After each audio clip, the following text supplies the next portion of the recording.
అందరికీ నమస్తే అండి. శ్రీ శక్తి ఆరాధనకి స్వాగతం. చాలా రోజుల క్రితం అంటే ఒక 1 ఇయర్ బ్యాక్ ఆ టైంలో శ్రీ వెంకటేశ్వర స్వామి యొక్క చెంబు దీపం గురించి వివరించండి, ఒక వీడియో చేసి పెట్టండి అని చాలామంది అడిగారు. అప్పుడు నేను భగవద్గీతలో ఉండటం వల్ల ఎక్కువగా కాన్సంట్రేషన్ చేయలేకపోయాను. అయితే ఈరోజు ఆ వీడియో మీకు ఇంకా వైకుంఠ ఏకాదశి వస్తుంది కదా, అన్నీ కలిసి వస్తాయని ఇప్పుడు వివరించడం జరుగుతుంది. వైకుంఠ ఏకాదశి రోజున పూజ, ఉపవాసము, ఆలయ దర్శనం తప్పకుండా చేసుకుంటారు. అలానే సింహద్వారం దగ్గర చక్కగా ముగ్గులు వేసుకోవాలండి. ముగ్గులు అంటే ఇష్టం వచ్చినవి కాకుండా నేను ఒకటి చూపిస్తాను మీకు. ఇప్పుడు ఈ వీడియోలో చూపించలేదు కానీ నెక్స్ట్ తొలి ఏకాదశి కానీ ఇంకా ఏదైనా ఏకాదశి రోజు సింహద్వారం పైన అంటే గడప మీద 24 కేశవ నామాలు ఉంటాయి కదా, వాటితో పాటు మనము ముగ్గులు ఒకటి వేసే శాస్త్రీయబద్ధంగా మనం ఏకాదశి రోజు వేసే ఒక గడప పూజ చూపిస్తాను. అది ఇక్కడ స్కిప్ చేశాను. ఎందుకు అంటే నాకు టైం సరిపోలేదు. నెక్స్ట్ ఇంకో వీడియోలో చూపించొచ్చులే అని నేను చేయలేదు. నెక్స్ట్ మీకు అది చూపిస్తాను. మీరైతే తప్పకుండా ఆ రోజు తెల్లవారుజామునే లేచి చక్కగా ఇల్లంతా క్లీన్ చేసుకొని గడప దగ్గర రంగవల్లులు దిద్దుకొని మామిడి తోరణాలు కట్టుకొని మీరు స్నానం చేసే నీటిలో 2-3 పాల చుక్కలు వేసుకొని స్నానం చేస్తే చాలా మంచిది.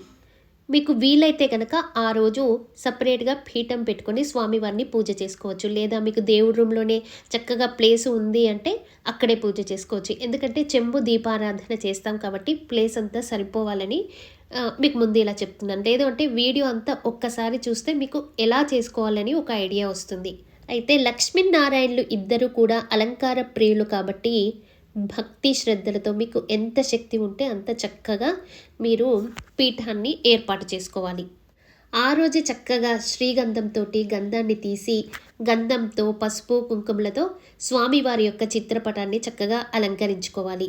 అలంకరించుకున్న తర్వాత చెంబు దీపారాధనకి ఏర్పాటు చేసుకోవాలి. నేను ఇక్కడ అందరికీ సులభంగా ఉండే విధంగా ఓన్లీ చిత్రపటము మరియు చెంబు దీపారాధన మాత్రమే చూపిస్తున్నానండి. అందరి దగ్గర విగ్రహాలు ఉండొచ్చు, ఉండకపోవచ్చు, ఇబ్బంది పడతారు అని ఓన్లీ ఇలా చూపిస్తున్నాను. మీ దగ్గర విగ్రహాలు ఉన్నవాళ్ళు అక్కడ మీకు అభిషేకం అనేది ఎక్స్ట్రా ఉంటుంది అంతే. చెంబు అంటే ఇక్కడ ఏమంటే కలశము. ఈ విధంగా ఉండే ఒక కలశాన్ని తీసుకుంటే మంచిది. లేదా మీకు ఇంట్లో ఏది ఉంటే అది పర్వాలేదు. ఇలా ఉండే ఒక కలశాన్ని తీసుకొని దాంట్లో మామిడాకులు పెట్టి లేదా తమలపాకులు పెట్టి దాంట్లో ధూపాన్ని చూపించాలి స్వామివారికి. చక్కటి సువాసన ఉండే ధూపాన్ని చూపించి ఆ తర్వాత మనం దాంట్లో జలాన్ని నింపుతాము. ఈరోజు మాత్రం మనము ఓం నమో నారాయణాయ నమః అని నామస్మరణ చేస్తూనే అన్ని పనులు చేసుకోవాలి. లేదా శ్రీ సూక్తం చదువుకుంటూ ఈ పనులు చేసుకుంటూ ఉండాలి. ఇదే కలశానికి మనము స్వామివారి యొక్క నామాన్ని వేయాలి. ఇది చాలా ఇంపార్టెంట్. చెంబు దీపారాధన చేయాలి అంటే కలశానికి స్వామివారి యొక్క నామం వేసి దాంట్లో జలం నింపి ఇలా చేస్తాము. నామంతో అలంకరించేటప్పుడు నేను పచ్చకర్పూరాన్ని వేసి అలంకరించానండి. మీరు కూడా అస్సలు మిస్ చేయవద్దు. ఒక ప్లేట్ తీసుకొని ఆ ప్లేటు మీద ఒక తమలపాకు పెట్టి తమలపాకు మీద బియ్యం వేసి 3 పిరికెళ్ళు బియ్యం వేసి దాని మీద మనము కలశాన్ని స్థాపన చేసుకుంటాము. కలశం పెట్టేటప్పుడు చక్కగా మీరు మొబైల్లో మంగళ వాయిద్యాలు పెట్టుకొని మనసులో ఓం నమో వెంకటేశాయ నమః అనుకుంటూ కలశంలో మీరు జలాన్ని వేసి మంగళ ద్రవ్యాలన్నీ వేసి మీరు దాంట్లో మామిడాకులు, పసుపు కుంకుమ జువ్వాలు ఇవన్నీ వేసి చక్కగా మీరు ఇలా అమర్చుకుంటూ ఉంటే మీరు సాక్షాత్తు తిరుమలలో ఆ శ్రీనివాసున్నే చూస్తున్నారా అన్నట్టుగా ఉంటుంది. అంత చక్కగా ఉంటుంది. మీరు కలశం పెట్టేటప్పుడే చాలా జాగ్రత్తగా మనస్సుతో మొత్తం మీ మనస్సునంతా స్వామివారికి అంకితం చేసి ఆ భావనతో చేశారనుకోండి, మీరు ఆ చెంబు పెట్టే విధానంలోనే స్వామివారు కరుణిస్తాడు.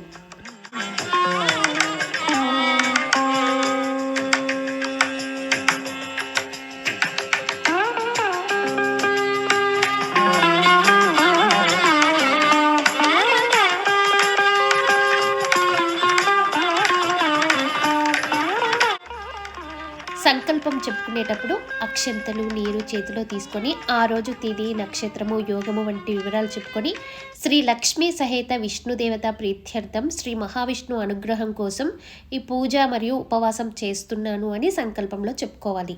తర్వాత ధ్యానం, ఆవాహన, అర్ఘ్యం, పాద్యం ఇలా 16 ఉపచారాలతో మీ శక్తి కొలది పూజ చేసుకొని ఆ రోజు ఫ్రెష్ గంధంని తీసుకొని గంధంని కొంచెం నూరు బాగా రుద్దుకొని పెట్టుకొని ఆ పూలతో పూజ చేయాలి. గంధంతో మీరు చక్కగా పుష్పాలతో పూజ చేయవచ్చు, నాణ్యాలతో పూజ చేసుకోవచ్చు, 5 రూపీస్ కాయిన్స్ ఉంటుంది కదా వాటితో పూజ చేసుకోవచ్చు, ఇలాచీలతో పూజ చేయొచ్చు. అసలు ఎంత మంచిదంటే గంధంతో ఆ రోజు కనుక పూజ చేస్తే మీకు చాలా పాజిటివ్ వైబ్స్ ఉంటాయి. నేను మీకు ఆ వీడియో కూడా చేసి పెట్టానండి, లాస్ట్ ఇయర్ చేశాను. కావాలి అంటే మీరు ఆ వీడియోని చూసి చక్కగా పూజ చేసుకోండి. ఈ వీడియోలో మాత్రము వెంకటేశ్వర స్వామి యొక్క చెంబు దీపారాధనకి ఎక్కువగా మనము ఇంపార్టెన్స్ ఇస్తున్నాం కాబట్టి ఆ రోజు దీపం వెలిగించిన తర్వాత ఇలా నేను పెట్టానే ఇదే చెంబు దీపము. ఈ దీపాన్ని వెలిగించిన తర్వాత మీరు స్వామివారి దగ్గర ఒకటే ఒక కోరికను కోరుకొని ఆ రోజు అంతా అఖండం దీపం పెట్టాలి. అంటే చెంబు మీదనే దీపం పెట్టాలి.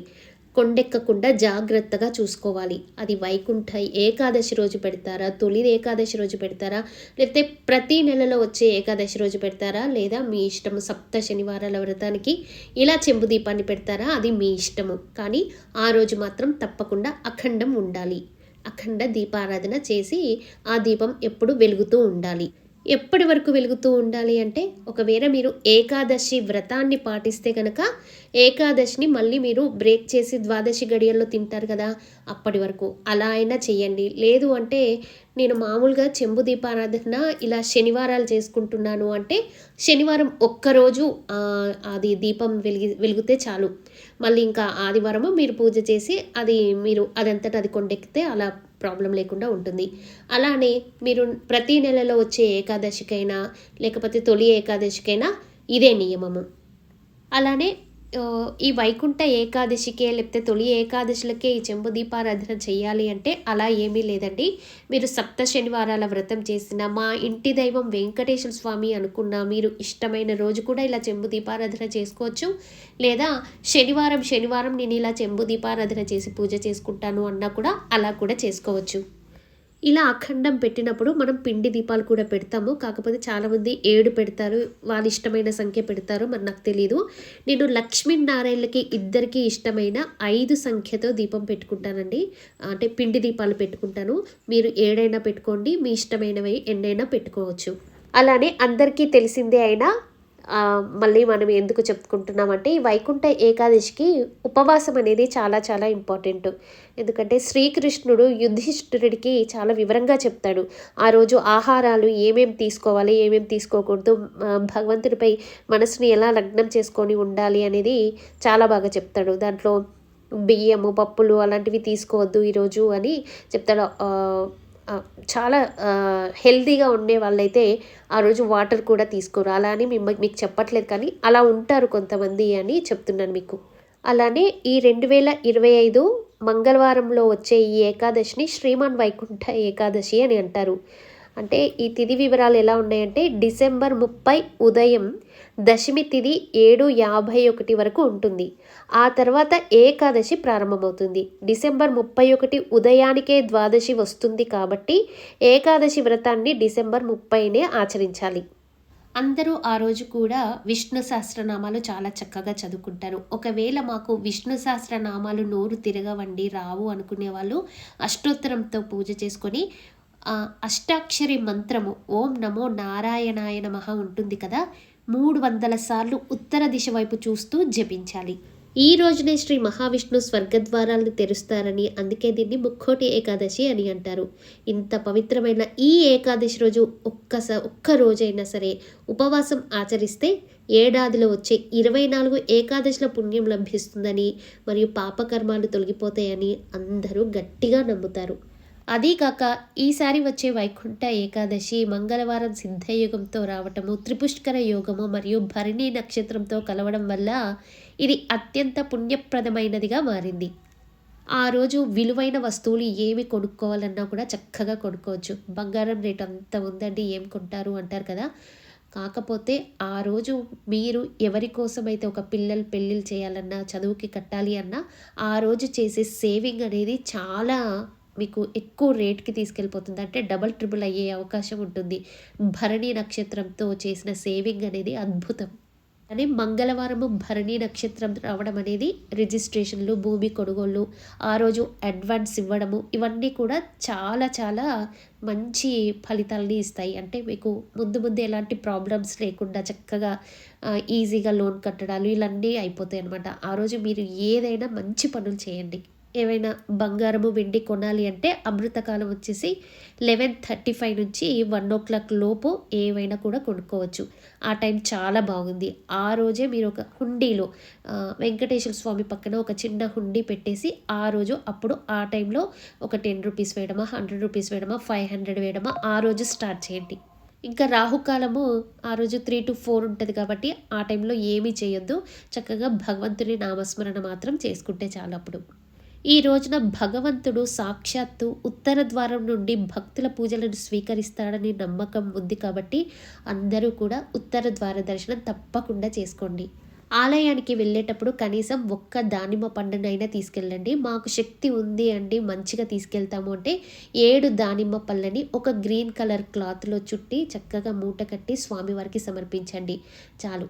ఆ లక్ష్మీనారాయణల ఆశీస్సులు మీ మీద చల్లగా ఉంటాయి.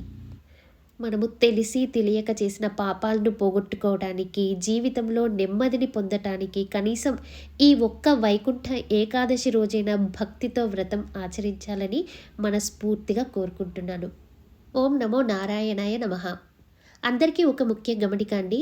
శ్రీ శక్తి ఆరాధన ఫ్యామిలీ మెంబర్స్ ఇంతకుముందు అందరూ కూడా భగవద్గీతలో మచిలీపట్నం గ్రూప్లో దత్తపీఠం వారి గ్రూప్లో జాయిన్ అయ్యారు కదా, వాళ్ళందరూ చెక్ చేసుకున్నారో లేదో లింక్ వచ్చిందండి. అంటే కొత్త బ్యాచెస్ స్టార్ట్ అయ్యే లింక్ వచ్చింది. మీరందరూ కూడా అప్లికేషన్ ఫామ్ని ఫిల్ చేయాలి. అది కూడా December 5 లాస్ట్ డేట్ అన్నారు. ఈ లోపున మీరు ఫిల్ చేయాలి. లేదు అంటే మీరు మళ్ళీ నెక్స్ట్ ఇయర్ వరకు వెయిట్ చేసి ఉండాల్సిందే.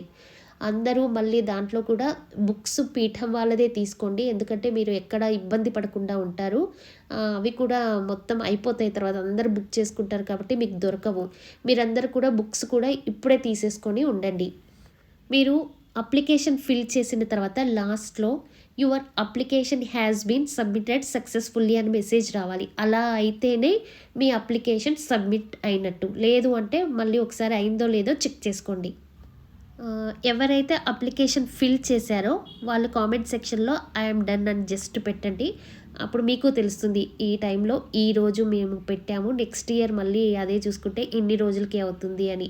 నాకు ఎవరెవరు మన ఛానల్ నుంచి అప్లికేషన్ ఫిల్ చేశారు, ఎవరెవరు జాయిన్ అయ్యి నేర్చుకుంటున్నారు అని నాకు తెలుస్తుంది. అందుకనే మీరు ఒకసారి పిన్ చేయండి. అలానే మీరందరూ చాలా చాలా ఎదురు చూస్తున్న దత్తపాదుకలు వీడియో అండి. దాంట్లోనే మీకు ఒక చిన్న గుడ్ న్యూస్. నేను ఎప్పుడు లాస్ట్ టైం మీకు చెప్పాను కదా, 100K సబ్స్క్రైబర్స్ ఉన్న వాళ్ళకి నేను ఫస్ట్ ప్రిఫరెన్స్ ఇస్తాను, వాళ్ళకే ఇస్తాను అని. ఫస్ట్ ప్రిఫరెన్స్ వాళ్ళకి ఇచ్చినా కూడా దాంట్లో చాలా తక్కువ మంది ఉన్నారండి. ఎందుకంటే లాంగ్ వీడియోస్ చూసే వాళ్ళు తక్కువ మంది, షార్ట్స్ చూసే వాళ్ళు ఎక్కువగా ఉన్నారని వచ్చిందనమాట దాంట్లో. సో దాంట్లో ఎంతమంది మా అంటే కొంతమంది ఉంటారు. సో నేను అందరినీ మిక్స్ చేస్తాను. ఫస్ట్ వాళ్ళకి ఇచ్చి మిగిలినవి వీళ్ళకి, అంటే మిగతా ఎవరైతే ఉన్నారో వాళ్ళకి ఇస్తాను. వీళ్ళందరూ నా ఫ్యామిలీనే, మీరందరూ నాకు ఫస్ట్ వాళ్ళకి ఇస్తాను. ఎందుకన్నదంటే ఎప్పటి నుంచో వాళ్ళు ఉన్నారు కాబట్టి వాళ్ళకి ఇస్తాను అన్నాను. కాకపోతే ఇప్పుడు అందరికీ ఇస్తాను. అందరిలో కొంతమంది ఎవరు సెలెక్ట్ అవుతారో వాళ్ళకి.